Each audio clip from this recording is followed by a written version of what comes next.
I was recently asked, what is the single biggest reason that B2B SaaS companies fail? And it took me a while to think about it a little bit, but I really think the reason is they either do not track metrics, they don't understand the metrics they're tracking, or they don't know how to address the metrics when they do find a problem. Hello, my name is Bill Arnold. I am president of Prevail Marketing. You may find us at prevailmarketing.com. And every day we try to provide you with some strategies, techniques, suggestions on how to grow your business through better sales and marketing. And for the last 5 days, we've been talking about B2B SaaS specifically. We're talking about what works, what doesn't work. We've given you 4 dynamite strategies that we've worked with every single client we've ever had. We've given you 6 strategies that can be done between now and the end of the year to try to make 2023 still a good year. We've given you about 12 others that work, just take a little time to develop. So we've been talking about B2B SaaS, but each one of those techniques, each one of those strategies, each one of those concepts need one thing. They need somebody to understand the metrics, the performance metrics they're going through, and make adjustments, make improvements to make sure the results turn out properly. That's critical. I've said before that B2B SaaS you may hit home runs occasionally, but to a large extent, it's a game of inches. It's whether or not you can make incremental improvements that will change your stars. So we're going to talk about those metrics today, and I'm going to do something I've never done in the past. I'm going to share with you our scorecard. Not all of it. I wouldn't do that. Actually, our scorecard has 52 tabs. When I bring it up on the screen, you're probably going to see 12 at the most. But you'll get the idea because we're going to talk about some of the metrics that apply to B2B SaaS and why they're critical, why they're important, and why you need to care. So let's do that. Let me try to bring the screen up here, see if I'm able to.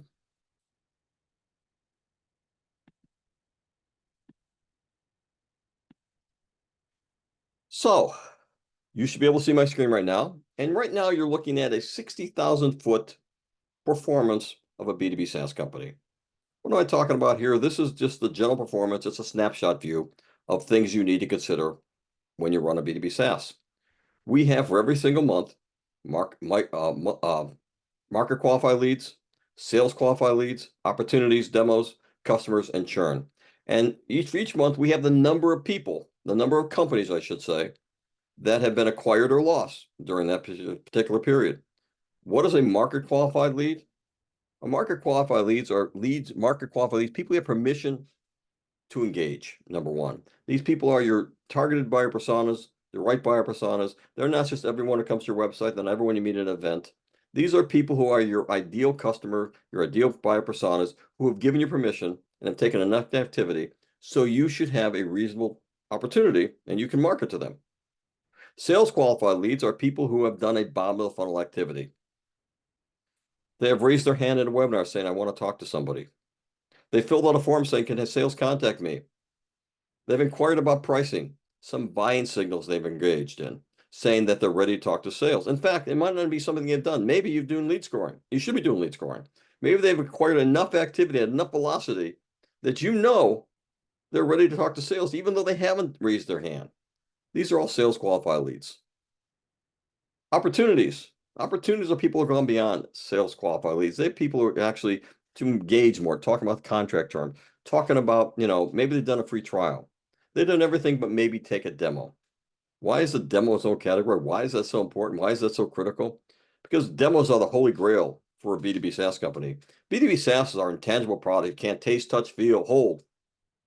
You do not know the value of it unless someone shows you the value. You have to kick the tires. You have to look at the product. Now, yes, you can do that in a demo, free trial, but really free trials have a very poor conversion rate because most people, even if they bother to use a free trial, even if they bother at all, they're going to find that they don't understand what they're looking at. They don't understand how to navigate it. They get frustrated. So they go away saying that product's not any good.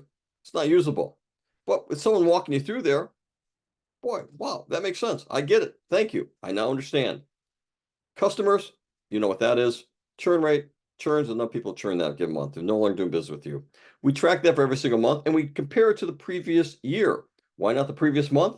Because you may have a seasonal product that, December's great, but July and August are terrible. So you compare it against the previous month it's going to not give you a good representation. So we compare it against the previous year. Again, this is a 60,000 foot view of your business.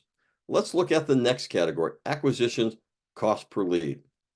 This right here is your acquisition attributes and cost. We look at every single lead source that you would get a lead from. Organic, referral sites, influencer, nurturing, social, every social organic traffic's there. Paid demand, co-brand emails, Google PPC, Bing PPC. Yes, we even go there. Display ads, lookalike, retarget ads, and every single social media outside of Blue Sky. I have to add that. It's not in there, but I've got TikTok, Threads, Instagram, Twitter, and LinkedIn and Facebook, but I need to add Blue Sky as well. We're going to add that soon. But we track all that because we need to know from that lead source what has happened. Look at podcasts, look at webinars, look at events. We look at everything. If it's not on this list and you're doing it, we add it. We look at the number of customers that have been acquired in that month from that source. Now, it may have originated 3 months ago, but we track what came in this month, what landed as a customer, and where its original lead source was, and the acquisition cost. Do the same for SQLs and cost per lead. Why do we track the acquisition cost? Why is that so important? Why is that so critical? Obviously, but we've seen many B2B SaaS companies who put all their budget into PPC, and most of them have no clue how to do PPC. They don't know the long tail keyword from a branded keyword. They wouldn't know what to do if it bit them. Okay, and they blow their budget. They have a 100,000 PPC budget and they're making MRRs 125, barely making money, barely supporting themselves. They're not profitable and they're wondering why they're not getting traction. Well, they're not tracking any of this, number one, so they don't know. So we basically track all that. We make sure that things are actually getting profitable. Because remember, profitability is one of the 3 measures of marketing sales success.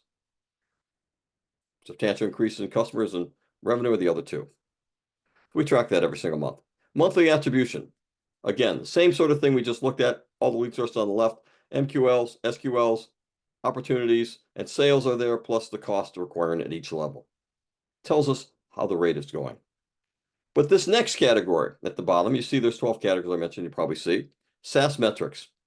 If you were a manufacturing company, you wouldn't see this as a scorecard. We make all these scorecards available to our clients. They can come online, take a look at it anytime they want, ask questions, poke around. We're very transparent. But if you're a marketing manufacturing company, you wouldn't see SaaS metrics, wouldn't apply to you. If you have your own metrics, you have your own tab there that says manufacturing metrics. If you're a direct-to-consumer, you have your own direct-to-consumer metrics. E-commerce, you have your own e-commerce tab because each of these industries, each of these models have their own metrics that are unique and special to them. You're seeing S&F SaaS metrics because that's what's unique to SaaS. Let's take a look at those that are unique.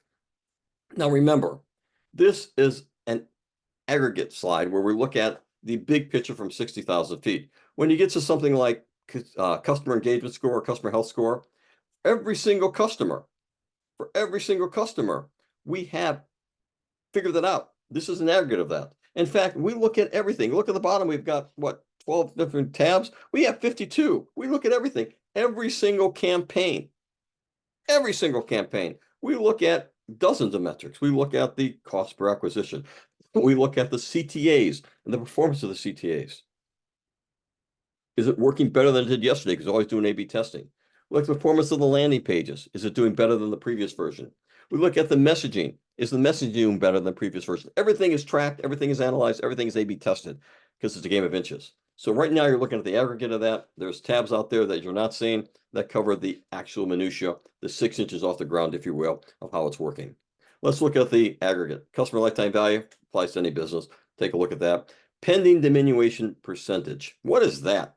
Well, most B2B SaaS companies work on a contract basis. Some are month to month, some are year to year, some are multi-years. Those that are month to month have 100% diminution percentage because that means 100% of the contract at the end of that year are up for renewal and they may or may not renew. So obviously the lower score you have, the better. You always are starting for multi-year contracts or at least annual contracts, but you want to lower that score. Activation rate, the rate of activation of new clients, customer acquisition costs. Okay, we talked about monthly recurring revenue and annual recurring revenue. Those are the holy grail of B2B SaaS. You need to know that. You need to understand that. Every marketer, everyone in the marketing department should know what the MRR is or the ARR is. Monthly recurring revenue is the monthly recurring revenue you get every month, just what it says. Annual recurring revenue is the projected amount because let's say in month January you have $50,000 of MRR, and in February you have $75,000. What is that rate projected out going to look like for ARR for the next 12 months to the end of the year, end of that period? You need to know that. Investors need to know that. You track that. It's so important a number that when I talk to B2B SaaS owners, and I talk to them about what constitutes marketing sales success, I always, always, always say there's a fourth category. Besides substantial increases in customers, revenue, and profitability, which I tell everybody, substantial increase in annual recurring revenue is what's deemed marketing sales success for SaaS companies. It's added to it. Return on investment, obviously, everyone knows what it is. We actually look at this number a little differently here. We look at the marketing and sales internal costs as well as the external costs. And we look at, like we say, the marketing and sales efforts that went into acquiring this customer. What is our return on investment? Don't look at the whole company. We don't have access to that numbers often, but we can look at marketing, sales, internal, external cost. Customer engagement score. Most every SaaS product either has an app or an online portal that you need to access to use it because it's in the cloud.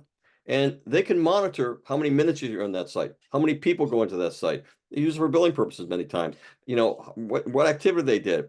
And if you have someone who has 1,000 minutes a week on the average, let's say, and now they're only putting in maybe 10 minutes, there's a problem. Are they going out of business? Are they looking at another vendor? Are they moved to another vendor? You need to make those inquiries. You need to find out because you're about to lose that client if you don't. Consumer health score. That's a proprietary number that a lot of people have their own version of what that looks like. We do ours. Excuse me. We have 23, 24 different factors we factor in to what that consumer health score will be. It basically tells us the likelihood in the next 6 months of that customer churning. And we're pretty accurate. So we know that in 6 months, that a customer is likely to churn. If we do it on an individual level, this is the aggregate again. We do it on an individual level. We know that company's likely to churn. We now have 6 months to take proactive action to bring them back in the fold. It's usually enough time, but you need that kind of time. Net Promoter Score, everyone knows what that is. Customer retention rate and customer churn rate. Critical. Most SaaS companies live and die by this number as well. If you don't have a high customer retention rate, you're going to die as a company, die as a SaaS company because of month-to-month contract, subscription-based. They're running you and you're running them basically. What is a good customer retention rate? Well, the industry average for software, B2B software, tends to be 77%. Last I looked, that means there's 23% churn rate. Is that good? That's horrid. If you have a 23% churn rate, you're going out of business. You just don't understand that yet, okay? That's terrible. What's an acceptable? Is there an acceptable churn rate? Well, you're always going to have a churn rate because there's always going to be people being acquired, going out of business, or maybe new management came in there and they literally have their own preference who they use. So you're always going to have churn rate. But the acceptable rate is no more than 10% ever. Top. I tell clients ideally between 5 and 7%. Can you get to 5 or 7%? Absolutely. In fact, it's such an important criteria retention for every company. For the next 5 days, starting tomorrow, we're going to talk about client retention. We're going to talk about how to improve client retention, what to look for, what metrics to track. We're going to look at it. We're going to give you programs for every department, from what marketing can do, what sales can do, what customer support can do, what the C-suite can do, what product development should do. Every one of them we're going to talk about, and the things we implement to get that retention, to get that churn rate down to 5 to 7%. Thank you. I think I've run out of topics at this point. If this has been of value to you, I encourage you to visit our website to learn more. But please like, please share, please follow, whatever is appropriate on the channel you're on. If you have questions we didn't address, go to our website, prevail.marketing, and fill out a form asking for someone to contact you. You can specify me if you like. Give us a call. We'll respond. There's an email on the site you can respond to. But reach out to us. We're glad to have a conversation about your particular concerns, your particular issues, your particular company, and provide you with some guidance. Now, even if we don't do business with you, we'd love to have the conversation. We enjoy talking about this. So until tomorrow, I appreciate your time, effort. Thank you, and have a great evening.